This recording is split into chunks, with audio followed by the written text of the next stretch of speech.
This effort that we have undertaken with Athena40, it is about promoting fearlessness among women, but also among people in general. And your whole life has been fearlessness itself. And I wanted you to tell us more about it. What prompted you to be fearless? What a question. Well, I think it is part of it genetic. You know, originally I'm a physician, so I studied biology and genetics and all that. So I believe part of your character or your courage, your intellect, your brain, your body, part of it is inherited, and part is acquired also by training, education. So I had a grandmother, a peasant grandmother, illiterate. She was the leader of the village, leader of men and women, tall, fearless, strong, fighting the British colonialism, fighting King Farouk, fighting the mayor. I was 5 years, little girl, little child like that. She used to take me by hand to the mayor and to stand in front of the mayor and challenge him. So I was inspired by her character, by her courage, by her personality. And she gave me a lot of lessons in religion, in politics, everything. By nature, she was very clever, brilliant. That's my grandmother. And then my mother also was fearless, my mother. She was challenging, and she, though her father, a military man, very oppressive, took her out of school, of French school, and married her off to my father when she was 16. But she never lost her ambitions. I inherited that, and she was also very brave in relation to her rights. So my grandmother, my paternal grandmother, my mother, my father was also fearless. He challenged King Farouk. He was in exile. He challenged the British colonialism. So I lived in an atmosphere that was really fearless, revolutionary. So I felt that while I was a child. One of your quotes has been that danger has been a part of my life ever since I picked up a pen and wrote. Nothing is more perilous than truth in a world that lies. I have two questions here. First of all, what prompted you to write? I wanted to be a dancer. I loved dancing. Because children do not separate between the body, the mind, and the spirit. You know, creativity is to be a whole. So when I was a child, as all children, I was a whole. My body, my spirit, my mind together. And I used to see dancers in the village. So I loved dancing.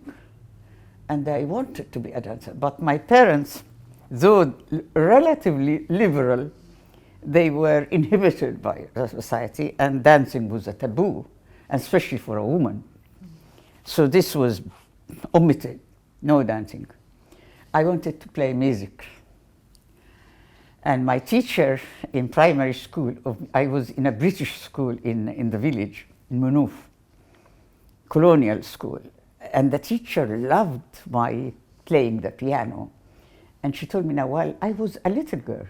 She told me, you are brilliant in music. You can be a pianist. Ask your father to buy you a piano to train, and your career will be a musician. And she came to my father, to my home, and tried to convince my father to buy me a piano.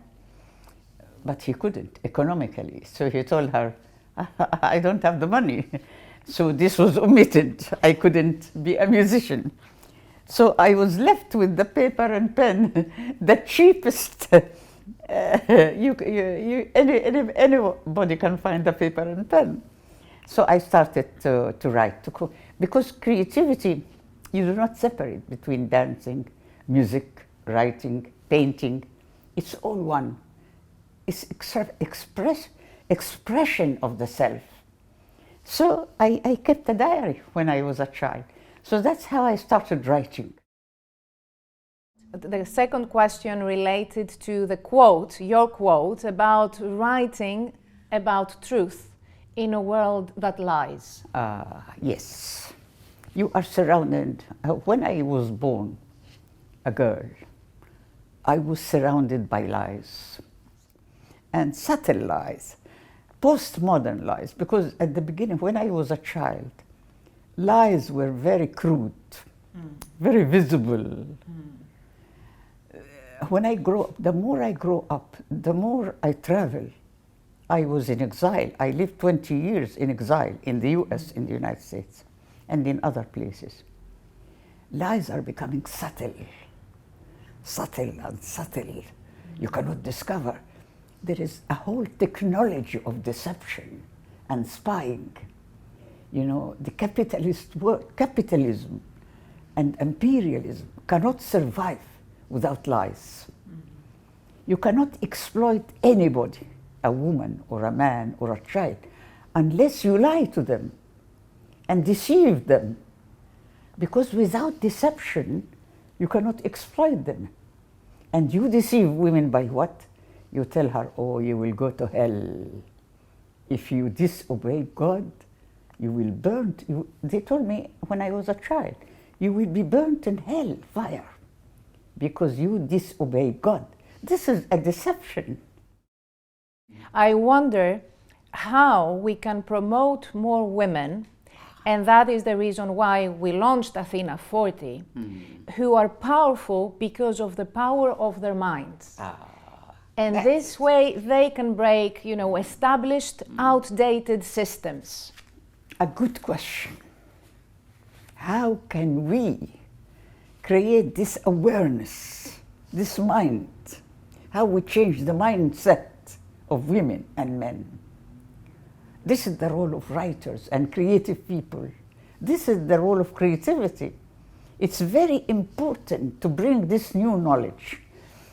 Why I am saying that? Because education does not provide people with knowledge, real knowledge. They provide people with fragmented knowledge, fragmented, you know. I graduated from the medical college, ignorant of politics, of economy, of psychology, even psychology, because I studied chest. I became a chest surgeon at the beginning. So this fragmentation of knowledge, you divide everything to specialize, make people maybe good physicians, but ignorant politically of the oppression of women or the poor or anything. So they become self-centered.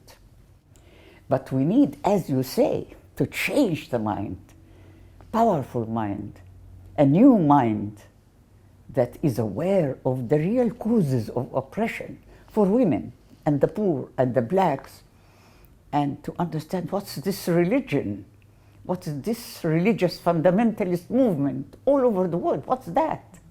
To understand that and to link it to women oppression and to the oppression of the poor people. And that's what we need, awareness and organization. I think we should organize, because we are standing alone. You have lived a life full of experiences, full of challenges, and full of achievements. If you were to pick one pivotal moment, a moment perhaps that you felt, okay, I'm going to dedicate my life to change things for the better, and it's going to be fearless, tireless, and non-stop until the end. I remember examining when I was a student in gynecology, and I was examining a Sudanese woman gynecologically, and then I was shocked when I didn't find any genital organs, infabulation, you know, FGM, female genital mutilation. Because, you know, female circumcision in Egypt is very minor. They cut just the tip of the clitoris. So when I examined Egyptian women, normal, I find it, the genital organs are there. Labia minora, labia majora, even the clitoris. But with a Sudanese, the first Sudanese woman I examined, I was shocked. And I was young, I was a student, 19 or 20 years of age, very young. I was shocked. I didn't know why. I thought this is something hereditary, but then I discovered this is how they do circumcision in Sudan. I started to remember my childhood because I myself was circumcised when I was a child, but I have forgotten that. You know, they call it childhood amnesia. Children forget pain. This moment, I remember my childhood, and I started to say, oh my God, what's happening? What did they do that? And then I related that to women, circumcision in Egypt and in other places. And then I started to see boys being circumcised in the medical college and how children suffer, male. So I started to connect female circumcision to male circumcision to politics, to everything. And my brain started to breathe, to see things I never saw. I was blind, as if I was blind, and then opened my eyes. I am very happy that this is happening and that you started that. So I am amazed that you came from Athens to start this here. This is wonderful. I'm happy. And this makes me optimistic that women can organize. Women can be brave enough to leave their own home and come to other countries and start to organize. We need that. So the message, I don't have messages because I don't like to teach people. We learn from our own experience. But what I would like to say, we need organization. We need to work together, globally and locally. But really, what I would like to say to such a very important gathering, that women should look to their experience. I built all my life, on my experience, to learn from our own experience, to be ourselves, to be myself, to say what I think and pay the price. Because we cannot have the freedom without a price. This is the best interview I did in London.